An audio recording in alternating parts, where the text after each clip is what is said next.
Shalom dan bertemu lagi di dalam siri video renungan di channel YouTube ini.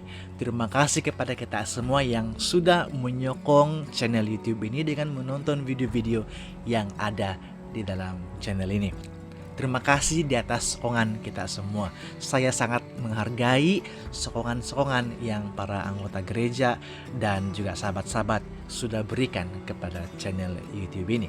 Nah, sewaktu saya masih di university dulu di AIU, apa yang berlaku, saya sempat bersahabat dengan seorang sahabat yang juga mengambil jurusan teologi bersama-sama dengan saya.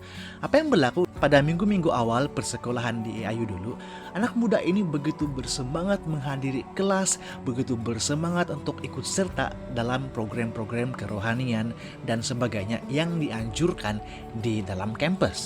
Apa yang berlaku kemudian selepas beberapa minggu dan bulan berlalu, anak muda ini mulai kehilangan semangat, mulai kehilangan fokus di dalam pengajian, sehingga anak muda ini mulai lambat ke kelas, mulai lambat menghadiri program-program kerohanian di dalam kampus, sehingga akhirnya mulai tidak lagi menghadiri kelas dan tidak lagi menghadiri program-program kerohanian yang dianjurkan di dalam kampus. Pendekkan cerita, anak muda ini tidak berjaya mencapai impiannya oleh karena kehilangan fokus, oleh karena tidak lagi bersungguh-sungguh di dalam mengejar impiannya. Nah, di dalam Kejadian pasal 4, ya, kita masih lagi berada di dalam buku Kejadian, dan pada minggu ini kita berada di Kejadian pasal yang keempat. Di dalam buku Kejadian pasal yang keempat ayat 1 dan ayat yang kedua, kita diperkenalkan dengan dua lagi karakter baru yang terdapat di dalam Alkitab. Kedua karakter ini yaitu Kain dan Habel adalah merupakan anak-anak kepada Adam dan Hawa. Apa yang berlaku dengan kedua anak muda ini? Ayat yang ketiga dan ayat yang keempat berkata seperti ini. Setelah beberapa waktu lamanya, maka Kain mempersembahkan sebagian dari hasil tanah itu kepada Tuhan sebagai korban persembahan.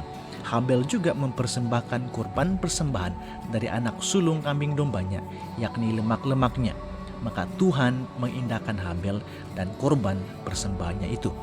Nah, apakah yang membedakan di antara kedua persembahan ini? Nah, firman Tuhan katakan tadi di dalam ayat 3 dan ayat yang keempat mengatakan seperti ini. Kain mempersembahkan sebahagian dari hasil tanah. Bagaimana pula dengan Habel?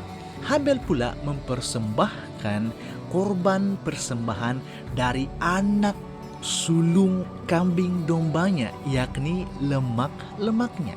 Nah, lihat perbedaan di situ. Kain mempersembahkan korban yang sembarangan, ya, diambil saja hasil daripada pertaniannya dan diberikan kepada Tuhan sebagai korban persembahan. Bagaimana pula dengan Habel? Habel pula mengambil penghasilan dari anak sulung kambing dombanya. Nah, ada apa dengan kata anak sulung ini? Kata anak sulung di dalam ayat ini diterjemah dari kata Ibrani bekorah, yang bermaksud anak pertama, hasil pertama, ataupun anak sulung. Nah, tindakan Habel mempersembahkan anak sulung dari kambing dombanya sebagai korban persembahan kepada Tuhan menunjukkan bahwa Habel mengakui bahwa semua penghasilannya adalah dari Tuhan dan milik Tuhan.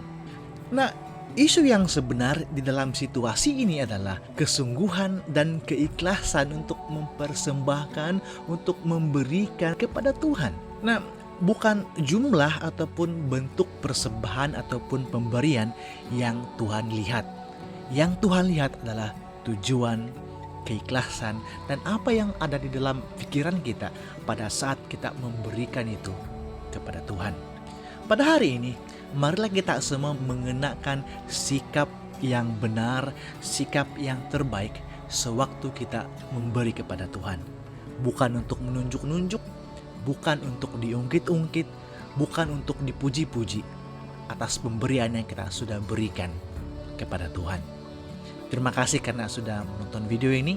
Jumpa lagi dalam video renungan yang seterusnya. Tuhan memberkati.